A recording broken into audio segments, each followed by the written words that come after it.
Here's my review of X-Men 97, Episode 3. This was another really good episode. I mean, this whole show has been really great so far. And I think that what makes this episode really good is specifically the emotional moments with Jean Grey. Although it does feel like this episode did feel like it went by really, really quick. I will say that, though. But on an animation standpoint, it's so gorgeous. And we get to see how powerful Jean Grey can be.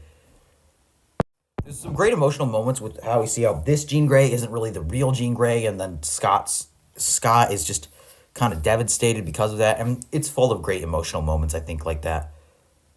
And it's also full of horror. I mean, I'm a big fan of horror, so seeing awesome scenes like this is just great. Just seeing like seeing Rogue and Magneto just kind of like binding together. I don't really even know what this was, and this cool little horror scene though, I thought it was awesome.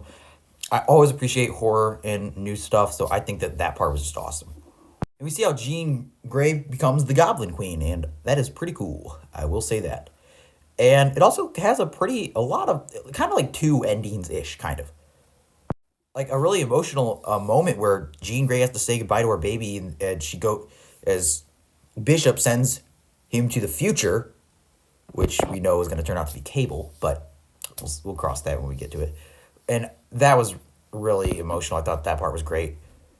As well as a tease for Mr. Sinister, who, I mean, hey, I love his design so much. I really think that he has the potential to be a great X-Men villain.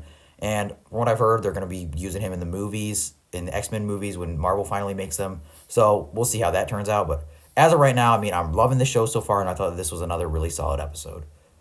So yeah, this was another really good episode. I mean, this is one of my favorite shows of the year. I think that it's great. And I say this every single time. I hope the finale is good. I really do, because I'm really liking this show.